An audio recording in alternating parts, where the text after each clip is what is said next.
چادر کائی کی بنتی ہے، اور اللہ کے رسول علیہ السلام نے میرا وجدان یہ کہتا ہے حضور چاہتے تو اپنی نارین بھی دے سکتے، حضور چاہتے تو اپنی انگوٹھی بھی دے سکتے تھے، مالک کونین ہے، مالک مختار ہے، جو چاہے بھیجے، لیکن جبہ کیوں بھیجا؟ حضور کی نگاہ نبوت دیکھ رہی تھی کہ آخری دور کے اندر کچھ کھٹمل پیدا ہوں گے، اور پیدا ہونے کے بعد کہیں گے کہ لو یہ تو بدعت کر لگیں گے، شرک کر لگیں گے، مزاروں پہ چادر چڑھاتے ہیں۔ یہ مسئلہ کسی اللہ کے رسول علیہ السلام نے کسی مولوی پہ نہیں چھوڑا ہے کہ تم فتوے دیتے پھرنا، خود اللہ کے رسول علیہ السلام نے سرکار مولا کائنات کو، سرکار عمر بن خطاب کو اپنا کپڑا دے کر یہ بتا دیا کہ جاؤ، ولی چاہے زمین کے اوپر ہو چاہے زمین کے نیچے ہو، اس کے دربار تک کپڑا لے جانا بھی جائز ہے، کپڑا لے جانا بھی جائز ہے۔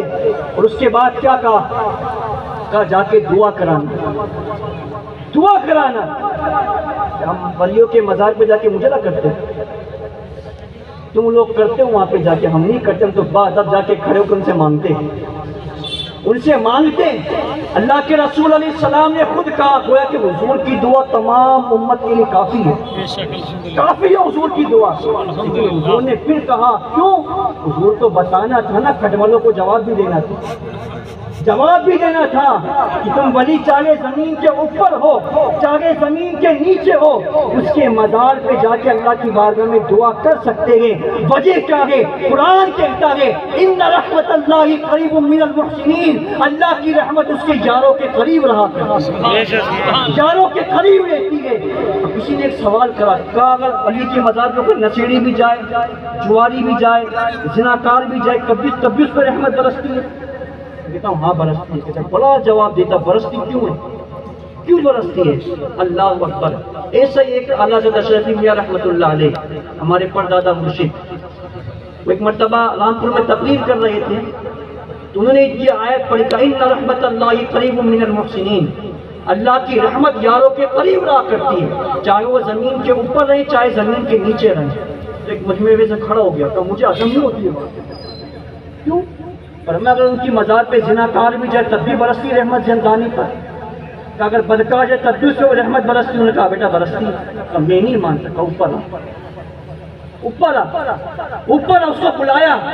یہاں پہ محققین لکھتے کہ اس وقت رامپور کا نواب اعلیٰ حضرت اشرفی میاں کو پنکھا جھل رہا تھا، پنکھا جھل رہا تھا، پنکھا کر رہا تھا۔ وہ اسٹیج پہ آیا، آپ نے دوبارہ تقریر شروع کری، اس کو روک دیا۔ اس نے پھر کہا حضرت آپ نے مجھے روک دیا، آپ نے مجھے روک دیا۔ کہا بیٹا کیوں؟ کا جواب تو دے دیا نا، جواب تو دے دیا نا۔ آپ نے کہا جواب دے دیا؟ کہا بیٹا جواب تجھے مل چکا ہے۔ کہا مجھے جواب نہیں ملا۔ کیوں؟ بیٹا جواب مل چکا ہے، ہم تو آج دلیلیں دیتے پھرتے ہیں۔ وہ اللہ کے ولی ہوا کرتے تھے جو باتوں باتوں میں جواب دے دیا کرتے تھے، باتوں باتوں میں۔ کہا بیٹا جواب دے دیا۔ حضرت میں سمجھ میں نہیں آیا۔ کہا سمجھ، یہ میرے پیچھے کون کھڑا ہے؟ کہا وقت کا نواب ہے۔ کہا کیا کر رہا ہے؟ کہا آپ کو پنکھا چل رہا ہے۔ کہا بتا تجھ سے ملنے جا تجھ سے ملے گا، تجھ سے ہی ملے گا؟ کہا نہیں حضرت۔ کہا کیوں؟ نواب جو ٹھہرا نا، کہا اب یہ بتا یہ پنکھا جلتا ہے؟ کہا جلتا ہے۔ کہا ہوا ملتی ہے؟ کہا ملتی ہے۔ کہا تیرا پسینہ سوکھا ہے؟ کہا سوکھا ہے۔ کہا بتا یہ پنکھا تجھے جلتا ہے یا مجھے جلتا ہے؟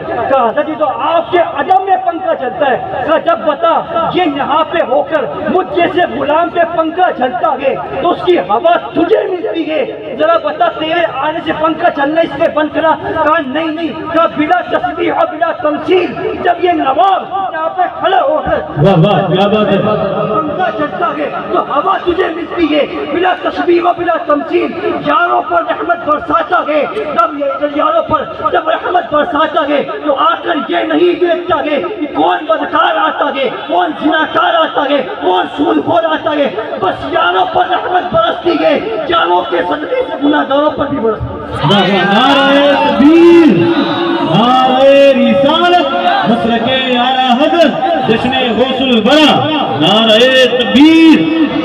یاروں کے صدقے گناہ گاروں پر بھی برستی ہے۔ تو ہم تو وہاں پہ اپنے گناہوں کی وجہ سے جو ہم پر نحوست ہے نا، ہم پر تو رحمت نہیں برستی ہے، لیکن ولیوں کے دربار میں جا کر ہم اللہ کے ولیوں کے صدقے سے اپنے رب کی رحمت میں نہا لیتے ہیں۔ اللہ اکبر۔ اب سرکار مولا کائنات وہاں سے گئے، مدینہ المنورہ سے سرکار عمر ابن خطاب دونوں ساتھ نکلے اور قرن میں پہنچے. جب قرن میں پہنچے تو اب میں یہاں سے حوالہ چینج کرتا ہوں. کشف المعجون میں داتا علیہ جوہری لکھتے ہیں کہ سرکار اویس قرنی کی شان لے گئے.